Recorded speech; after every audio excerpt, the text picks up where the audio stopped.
Bonjour à toutes et à tous, bienvenue dans ce nouveau numéro de Ski Mag, un Ski Mag consacré à l'environnement puisque nous allons parler développement durable, un thème crucial et qui s'inscrit de longue date dans les politiques publiques saint-quentinoises et dans le projet Ski Demain. Alors comment se traduit la politique de développement durable à Saint-Quentin-en-Yvelines? C'est ce que je vous propose d'aborder tout de suite, c'est parti.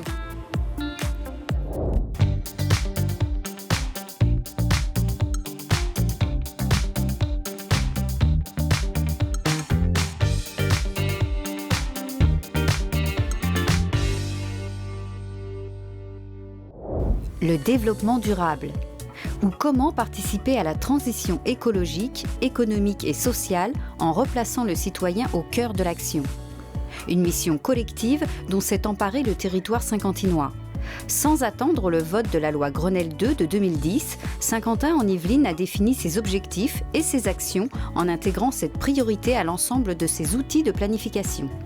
Les enjeux qui sont définis dans le cadre du projet de territoire sont donc tout ce qui est faciliter la transition énergétique, faciliter la rénovation des bâtiments, sensibiliser les acteurs, qu'ils soient les entreprises ou les habitants, ainsi que les usagers, donc les personnes qui viennent travailler ou qui viennent pour les loisirs ou touristes sur le territoire, à tout ce qui est réduire les transports en véhicules personnels ou alors faire du covoiturage, améliorer donc la qualité de l'air intérieur de l'ensemble des bâtiments. Un ADN partagé par les 12 communes et qui se traduit en 5 axes. Le plan local de l'habitat avec la transformation des immeubles anciens pour plus d'économies d'énergie, comme l'immeuble international ou encore les futurs écoquartiers à Voisins-le-Bretonneux et à Elancourt. Le plan local de déplacement avec ses multiples pistes cyclables et des stationnements dédiés, mais aussi le développement des transports en commun dans les 5 nouvelles communes entrantes. Le plan local d'aménagement, du développement durable, le plan local d'urbanisme intercommunal et le plan de prévention du bruit dans l'environnement. Mais les enjeux du territoire, c'est aussi la conservation de la qualité des paysages. Quand on parle paysage, on parle des espaces naturels en premier lieu. Ces espaces naturels sont des parcs, ce sont la base de loisirs bien évidemment, mais c'est également une grande part de terres agricoles. À 12, nous avons désormais élargi notre part de terres agricoles. Il est désormais dans les enjeux du territoire pris en compte donc de faciliter l'installation mais aussi la diversification des terres agricoles, mais également de les préserver et puis de faire que toute cette richesse de l'agriculture urbaine et périurbaine puisse servir donc aux usagers du territoire. Nous avons réalisé avec les associations agricoles du secteur, d'abord le plan agricole des 7, puisque nous étions 7 au départ, et on vient de réaliser l'étude sur les 5 nouvelles communes entrantes, qui nous permet d'avoir un document qui nous donne tout ce qui se passe sur l'agriculture dans notre secteur. Quand on parle de faciliter la diversification, on tend justement à faire émerger des producteurs qui seraient en bio ou en raisonné. Je sais qu'il y a quelques agriculteurs qui voudraient s'engager sur le bio. Donc on va regarder pour arriver à trouver une harmonie entre les deux types d'agriculture. Saint-Quentin-en-Yvelines, c'est également des commodités de déplacement. L'agglomération a grandement développé les transports en commun. Bientôt, le plan local de déplacement à 7 sera étendu aux 12 communes pour répondre aux demandes des habitants et des entreprises, mais aussi pour étendre le réseau des pistes cyclables et des stationnements réservés. Pour ce faire, le territoire peut compter sur des relais de terrain. L'agglomération travaille en étroite collaboration avec les référents environnement des 12 communes saint-quentinoises, mais aussi avec les acteurs économiques et les entreprises à travers le Club Climat Énergie qui œuvre en faveur de la transition énergétique. Les relais de terrain, ce sont aussi les associations qui participent grandement à la sensibilisation et au respect de l'environnement. Nous les avons rencontrés. Et tout d'abord, Ygraine. L'association trappiste fête ses 10 ans cette année et possède moult cordes à son arc. Intervention pédagogique, création d'outils, formation, Ygraine intervient notamment auprès des enfants lors d'activités périscolaires ou auprès de bailleurs pour développer des thèmes sur la citoyenneté. Ygraine, c'est une association d'éducation populaire, de sensibilisation au développement durable qui a pour vocation de faire naître et grandir les initiatives solidaires et responsables. 2017 est une année chargée. Beaucoup d'actions concernant la citoyenneté et l'engagement ont été mises en place afin de répondre aux événements récents. D'autres interventions sur la biodiversité, les énergies ou la consommation responsable pour donner l'envie d'agir sont prévues. Le but, c'est vraiment d'utiliser les méthodes de la pédagogie active, en fait, et d'utiliser des moyens ludiques pour apprendre et sensibiliser et permettre aux gens de devenir acteurs, en fait, du changement. C'est pourquoi Ygraine s'est associée à l'association Ville Verte de Manille-et-Hameaux. Au programme, une action pédagogique dans les jardins partagés du magasin Simply Market de Trappes. On a créé ce jardin avec Simply Market et l'association Ygraine pour favoriser un petit peu le lien social dans des environnements comme Trappes qui sont un petit peu enjeux sociaux, pour apprendre aux populations un petit peu, revenir un petit peu à la nature, à la culture, comment on a les légumes qu'on achète dans le supermarché. Petite cueillette matinale. Par le biais de sa fondation, le magasin a mis à disposition de tous un potager urbain de 200 mètres carrés. Les animateurs de l'association Ville Verte s'emploient chaque semaine à l'agrémenter. Navets, carottes, salades, plantes aromatiques ou encore fraises et framboises. Dans le petit jardin trappiste, la diversité est de mise.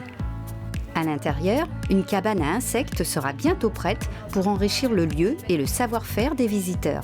On intervient au niveau de tout ce qui est environnement, donc découverte, faune, flore, donc les petites bêtes du sol, de l'eau, les oiseaux, etc. Autant que sur le pôle développement durable, donc création de jardins pédagogiques, tout ce qui est compréhension du cycle de l'eau en ville, cycle de l'eau naturel, tout ce qui est gestion des déchets, voilà. Écoles, bailleurs sociaux ou entreprises, l'association intervient auprès de tous les publics depuis 30 ans. Tu mets la motte, t'arroses, comme ça la terre elle se délite un peu et puis après on replante et puis les deux terres se mélangent. Le terreau où tu as planté et le... Démarche dynamique pour alternatives éthiques. Traduction de l'association Dédale. Elle a été créée en 2008 par des étudiants de l'université de Saint-Quentin en Yvelines. Il y était déjà question de potager et de collecte de denrées alimentaires. Dédale poursuit aujourd'hui ses initiatives éthiques et écologiques, comme la fabrication de meubles à l'aide de palettes. L'association Dédale a des objectifs écologistes et c'est vrai qu'on va plutôt axer par exemple sur si on veut fabriquer du mobilier, à le faire avec des matériaux de récupération. Et les palettes sont de très bons matériaux de récupération. Autre initiative, la grainothèque de Saint-Quentin en Yvelines. Ouverte à tous, l'idée est d'échanger des graines, principalement potagères, entre passionnés de biodiversité lors d'événements saint-quentinois. Nous, ce qu'on souhaite, c'est vraiment des graines qui soient des graines de qualité et aussi des graines de variétés anciennes. Épinards, betteraves, amarantes ou encore radis, cette petite boîte contient les trésors de la grainothèque. Fin août, l'association organisera un rendez-vous pour les amoureux de la tomate. Variétés anciennes ou atypiques seront alors à l'honneur. En tant qu'établissement public de coopération intercommunale, Saint-Quentin en Yvelines doit avoir adopté un PCAET, Plan Climat Air Énergie Territorial, au plus tard le 31 décembre 2018. Alors qu'est-ce qu'un PCAET et qu'est-ce que cela implique ? Lutter contre le changement climatique, anticiper ses impacts et s'y adapter. Mais aussi favoriser la transition énergétique vers les énergies renouvelables. Tel est le rôle du PCAET inscrit dans la loi relative à la transition énergétique pour la croissance verte, loi dite TECV. Une loi qui prévoit d'ici à 2030 une réduction de 40% des gaz à effet de serre par rapport à 1990. Une baisse de 20% de la consommation énergétique par rapport à 2012 et une croissance de 20% d'énergie renouvelable dans la consommation d'énergie finale. Actuellement en phase de diagnostic, le PCAET est désormais prévu pour les 12 communes du territoire. Outre les études obligatoires, des concertations entre élus du territoire et référents techniques des communes sont programmées, l'agglomération ayant pour rôle de coordonner les diverses actions. 2017-2018 constitue la phase d'élaboration du PCAET. L'agglomération pourra alors compter sur ses partenaires. L'agglomération peut aussi compter sur ses habitants. Depuis mai dernier, les Saint-Quentinoises et les Saint-Quentinois sont invités à s'exprimer sur le site ski.fr et faire ainsi remonter leurs actions et leurs attentes. Je pense que les pesticides, il faudrait arrêter ça. Pour les générations à venir, plus tard, il faut qu'on ait des trucs simples. L'agriculture biologique. Les énergies renouvelables. Acheter des aliments de proximité. Maintien de la vie et de la faune dans les océans. Le nucléaire, tout ça, pour moi, il faudrait que ça soit quelque chose qui soit enlevé. Tous les vêtements que nous portons sont faits à l'autre bout du monde. Relocaliser ce système de production et après on pourra faire le reste. Depuis le mois de mai et jusqu'en octobre prochain, les habitants du territoire peuvent ainsi donner leur avis. Nous avons mis en place un questionnaire pour le PADD. L'objectif est le diagnostic. Il est sur Internet. Et les gens doivent répondre à un certain nombre de questions. C'est très important pour faire le diagnostic, de savoir comment chacun voit son territoire. S'ensuivra la phase de définition des enjeux et de la stratégie territoriale.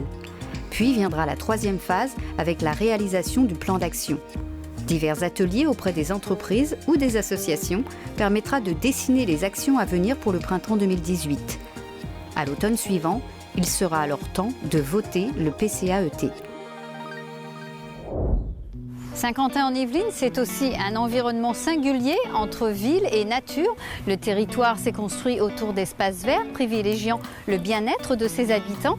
Étangs, forêts, des arbres aux abords des routes, un paysage vert et bleu qui constitue un atout essentiel pour la sauvegarde d'espèces animales ou végétales et pour l'adaptation du territoire au réchauffement climatique.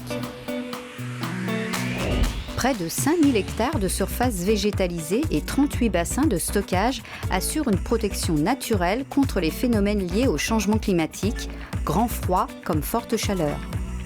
Les 78 000 arbres implantés sur le territoire, mais aussi les forêts et jardins privés, interceptent 2000 tonnes de particules chaque année et 70 000 tonnes de CO2 par an. Aujourd'hui, plus de la moitié du territoire saint-quentinois est occupé par sa trame verte et bleue. La trame verte et bleue, c'est l'ensemble des milieux naturels d'un espace. Donc c'est tout ce qui est espace vert et milieu aquatique du territoire de Saint-Quentin-en-Yvelines. Alors il va y avoir plusieurs types d'espaces, les zones puits de biodiversité qui sont les zones d'habitat en elles-mêmes, telles qu'ici à l'étang des Roussières, des zones un petit peu plus tampons, franges avec le milieu urbain, donc qui vont être par exemple le bout du parc des Sources de la Bièvre, ici vers l'université, et puis des corridors, des continuités écologiques qu'on appelle des éléments relais. L'étang des Roussières à Guyancourt, l'étang des Noé à la Verrière, l'étang de la Sourderie à Montigny-le-Bretonneux ou encore l'étang du Moulin à Vent à Guyancourt, autant de touches bleues et des relais pour les espèces aquatiques. Un maillage écologique important, un bien-être ressenti, une source d'espace pour les sports et loisirs, créant au passage du lien intergénérationnel et du lien social. Mais aussi des îlots de fraîcheur et une certaine qualité de l'air bénéfique pour la santé. Des éléments qui répondent aux exigences du plan climat-air-énergie territorial. On a type sur Saint-Quentin-en-Yvelines 75% d'espace d'hiver, ce qui est quand même les 3/4 du territoire, c'est ce qui est beaucoup. C'est beaucoup. C'est une vraie qualité de cadre de vie et une vraie chance sur Saint-Quentin. Skimax est terminé pour aujourd'hui. Il ne vous reste plus qu'à agir pour la planète et pour le territoire en donnant votre avis sur ski.fr. Ciao!